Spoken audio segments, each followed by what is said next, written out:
You're not a figment of my imagination, of my imagination. You're not a fairy tale, you're not make-believe. You came from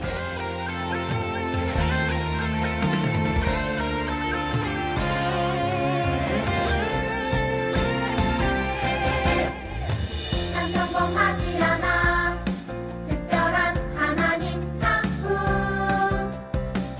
믿음으로 바라보면 소중함을 알게 돼 나를 통해 이룰 특별한 하나님 계획 있어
아버지 감사합니다.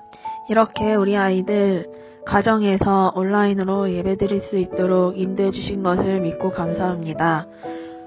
하나님 아버지, 코로나를 하나님 아버지 은혜로 종식시켜 주셔서 다시 한번 모이지 못하는 우리 아이들 모여서 예배드릴 수 있게 해주세요. 전도사님이 말씀 전하십니다. 그 말씀을 집중해서 들을 수 있도록 인도해 주시고 그 말씀을 나에게 주신 말씀으로 받아들일 수 있도록 인도해 주세요.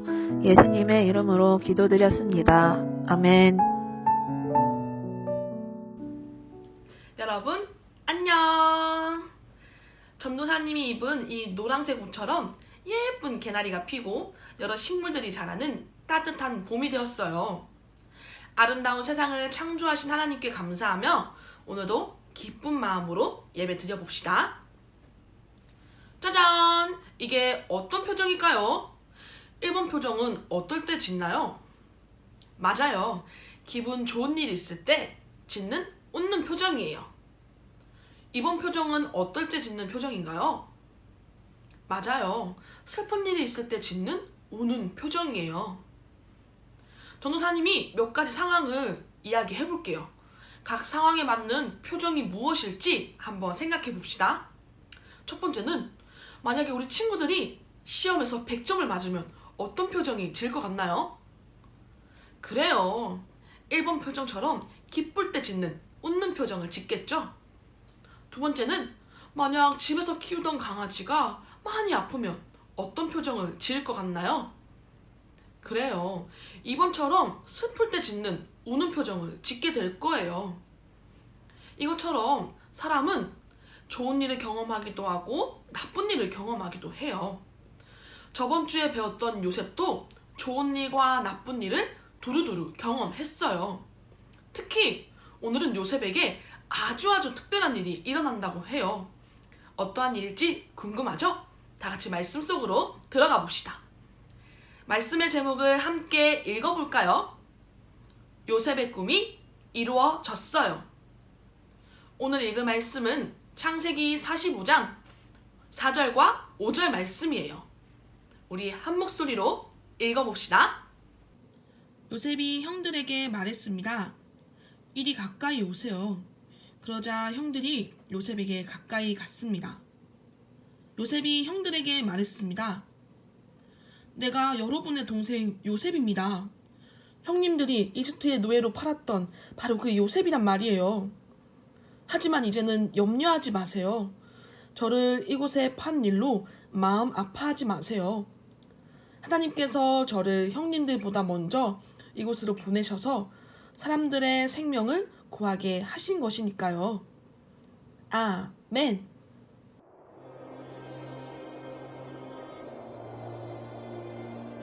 야곱과 그의 가족은 먹을 음식이 떨어졌어요. 가나안에 사는 사람들의 형편은 모두 비슷했죠. 이집트에는 먹을 것이 있다는 소식을 들은 야곱은 아들 10명을 이집트로 보내 곡식을 사오게 했어요. 막내 아들 베냐민은 함께 보내지 않았죠. 이집트의 총리 요셉은 누구에게 곡식을 팔 것인지 결정할 수 있었어요. 형들은 요셉을 찾아가 공손하게 절했어요. 요셉은 그들이 누구인지 알았지만 형들은 요셉을 알아보지 못했어요. 요셉은 형제들이 자신에게 절을 하게 될 것이라는 꿈을 떠올렸어요. 꿈에서 보았던 일이 현실에서 이루어진 거예요. 요셉이 말했어요. 내 생각에 너희들은 정탐꾼이다. 우리 땅을 엿보려고 왔구나. 요셉은 형들을 사흘 동안 감옥에 가두었다가 말했어요. 너희가 정탐꾼이 아니라는 것을 증명하고 싶으면 집에 있는 막내 동생을 데리고 오너라. 단 너희 중 한 명은 여기 남아야 한다.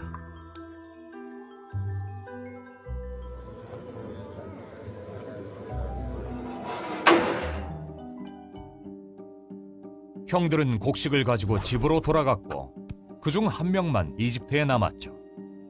돌아온 아들들의 이야기를 들은 야곱은 슬퍼하며 고민에 빠졌어요.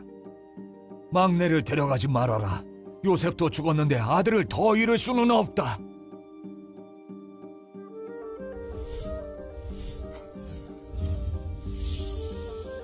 하지만 가지고 온 곡식이 다 떨어지자 야곱은 아들들에게 다시 이집트에 다녀오라고 말했어요. 요셉은 형제들을 자기 집으로 불러 식사를 대접했어요. 식사를 마친 후 요셉은 하인들을 모두 물러가게 하고 형제들 앞에서 큰 소리로 울며 말했어요. 내가 바로 요셉입니다. 내가 형들의 동생이에요. 형들은 나를 이집트에 팔았지만 두려워하지 마세요. 하나님이 흉년에 여러분의 생명을 구하려고 나를 먼저 이곳에 보내셨어요. 요셉은 형제들에게 집으로 가서 모든 가족과 재산을 챙겨 이집트로 오라고 했어요. 이집트에는 양식이 풍족했기 때문이에요. 야곱의 가족은 이집트에서 잘 지냈어요. 그러다 야곱이 나이 들어 죽자 요셉의 형들은 요셉이 자신들에게 벌을 내릴까봐 두려웠어요.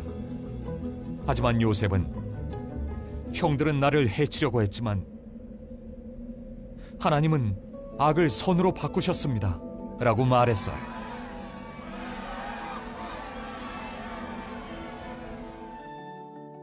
하나님은 요셉의 인생에 대한 계획이 있었어요. 하나님은 한 나라를 구하기 위해 요셉이 고난을 겪는 것을 허락하셨어요. 하나님은 모든 나라에 있는 하나님의 백성을 구하기 위해 예수님이 고난을 겪도록 계획하셨어요.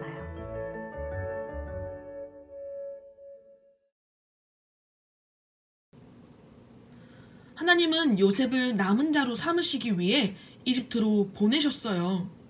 남은 자란 어려움 속에서 살아남은 일부의 사람을 가리키는 말이에요. 이집트로 온 야곱의 가족은 약속의 땅에 살고 있던 하나님의 백성의 일부, 즉 남은 자였어요. 그들은 이집트로 와서 요셉 곁에 살면서 흉년이 지나갈 때까지 보살핌을 받았어요. 그리하여 하나님의 약속과 계획이 계속 이어질 수 있었어요. 하나님의 계획이 뭐였죠? 하나님은 아브라함과 이삭, 야곱에게 많은 자손과 자손이 살 땅, 그리고 복을 약속하셨어요. 요셉의 고난을 선하게 사용하셔서 하나님의 계획이 이어질 수 있었어요. 무엇이 하나님의 계획을 막을 수 있나요? 아무것도 하나님의 완벽한 계획을 막을 수 없어요. 오늘 말씀을 기억하며 함께 기도합시다. 하나님 아버지, 아브라함의 이야기부터 요셉의 이야기까지 하나님의 계획은 어떤 것으로도 막을 수 없다는 것을 깨달았습니다. 앞으로 나에게 일어나는 좋은 일, 나쁜 일, 이 모든 것을 선하게 이끄신 하나님을 믿으며 의지할 수 있는 믿음을 주세요. 예수님의 이름으로 기도드립니다. 아멘.